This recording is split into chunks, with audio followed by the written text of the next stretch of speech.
हमारे साथ मीम अफजल कांग्रेस के नेता भी जुड़ चुके हैं। अफजल साहब, आप भी स्वागत करेंगे प्रधानमंत्री नरेंद्र मोदी के इस बयान का, क्योंकि आपकी तरफ से हमेशा आशंका जाहिर की जाती रही है कांग्रेस की तरफ से कि अगर प्रधानमंत्री नरेंद्र मोदी सत्ता में अब आ गए हैं, उससे पहले लोकसभा चुनाव से पहले कहा जाता था कि मुस्लिमों को खतरा होगा, लेकिन अब उन्होंने कहा कि उनकी राष्ट्रभक्ति पर कोई सवाल नहीं उठाया जा सकता। आपका बयान इस पर? देखिए, बयान बहुत अच्छा है और ये बयान की हद तक नहीं रहना चाहिए। इसका प्रैक्टिकल यानी अमली मुजाहरा मोदी जी के पार्टी के उन लोगों को करने की जरूरत है जो वक्तन फवक्तन बहुत ही उत्तेजित और बांटने वाले बयानात देते रहे हैं।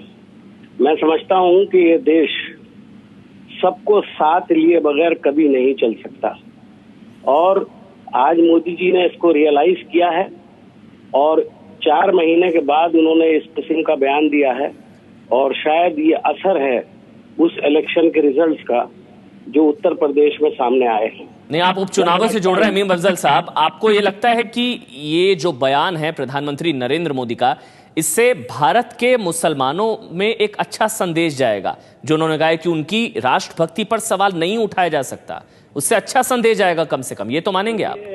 देखिए, मैं आपको एक बात बता दूं, भारत के मुसलमानों की जो वतन परस्ती है उस पर आज तक किसी ने सवाल नहीं उठाया।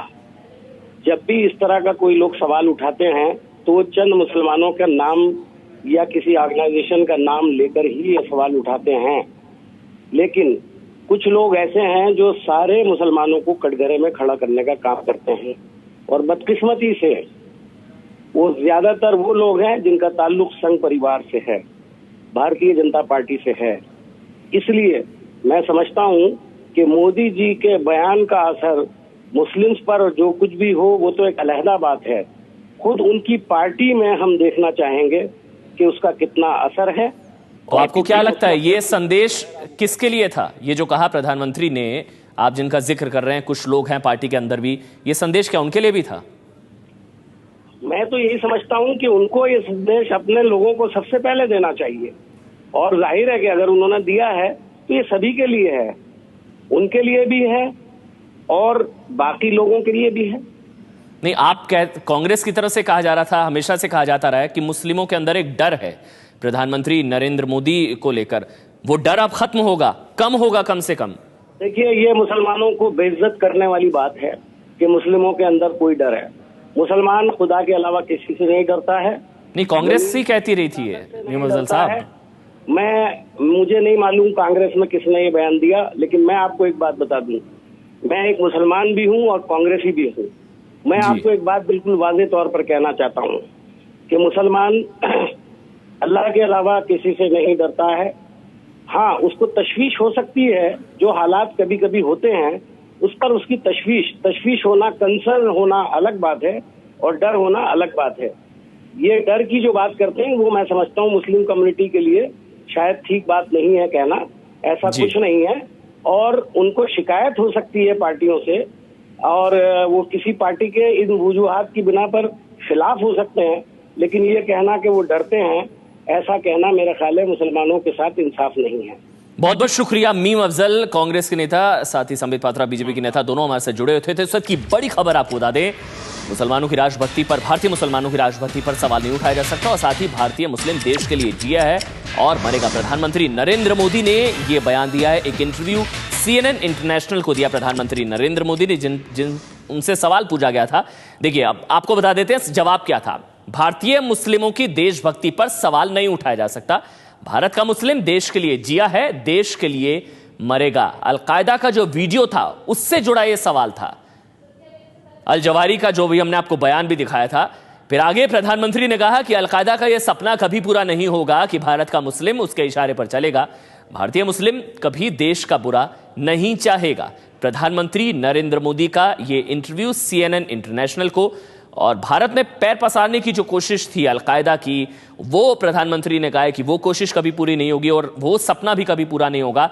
भारत के मुस्लिम को अपनी तरफ खींचने की जो कोशिश थी अलकायदा की, उस पर प्रधानमंत्री नरेंद्र मोदी ने यह भी कहा कि भारतीय मुसलमानों की, मुस्लिमों की राष्ट्रभक्ति पर सवाल कभी नहीं उठाया जा सकता है।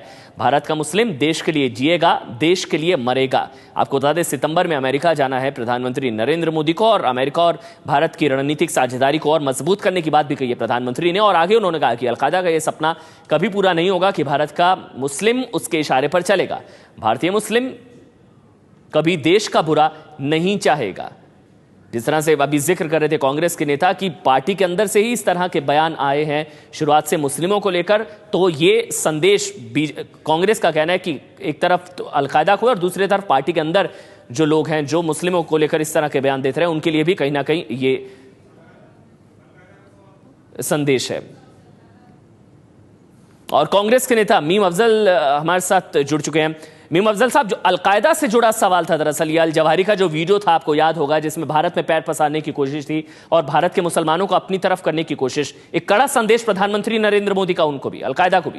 ये नरेंद्र मोदी जी ने अगर इस हवाले से ये बयान दिया, मैंने इससे पहले जो बात की थी उसके अंदर अलकायदा का आपने जिक्र नहीं किया था, लेकिन अगर अलकायदा को लेकर किया है तो मैं ये बात वाज़ेह और दो टोक अंदाज में बताना चाहता हूँ कि हिंदुस्तान की तमाम मुस्लिम जमातों ने और तमाम मुसलमानों ने अलकायदा के उस वीडियो का जबरदस्त मुखालफत की है और इसको इस्लाम के खिलाफ बताया है।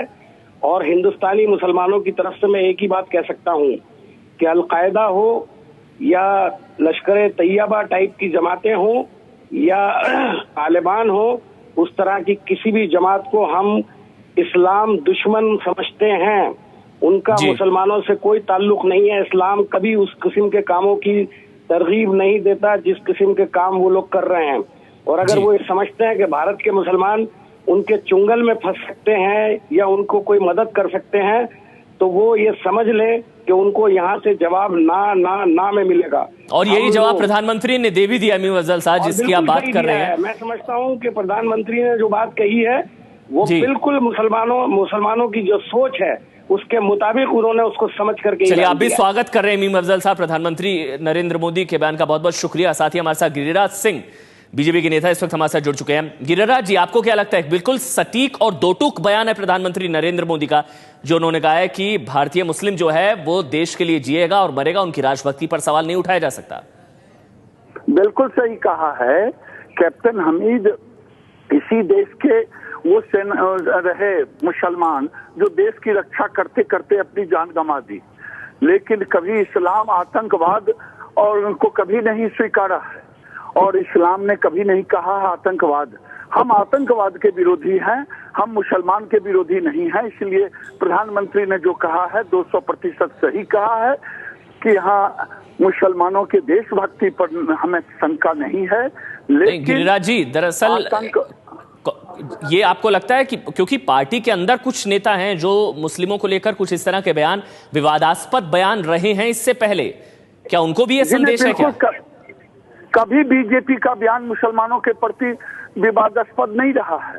समझने में विवादास्पद लोगों को हो जाता है कि अगर मैं आतंकवादी को आतंकवादी कहूं तो इसे समझना चाहिए सभी लोगों को, देश के सभी देशवासियों को, चाहे वो हिंदू हो, मुसलमान हो, सिख हो, ईसाई हो। लेकिन दुख तब होता है कि राजनीतिक दृष्टि से जब इसे देखने की कोशिश करते हैं, अपीजमेंट करते हैं, तब ये बातें उलझती है और आप कहते हैं कि कुछ बीजेपी के नेता एंटी मुसलमान है। बीजेपी का नेता कभी एंटी मुसलमान न था, न है, न रहेगा। बहुत बहुत शुक्रिया आपका गिरिराज सिंह जी, बहुत बहुत शुक्रिया बीजेपी के नेता गिरिराज सिंह, क्योंकि कांग्रेस भी स्वागत कर रही है प्रधानमंत्री नरेंद्र मोदी ने जो बयान दिया कि भारतीय मुसलमानों की राष्ट्रभक्ति पर सवाल नहीं उठाया जा सकता, भारतीय मुसलमान भारत के लिए जिएगा और मरेगा भी। CNN इंटरनेशनल को ये इंटरव्यू प्रधानमंत्री नरेंद्र मोदी का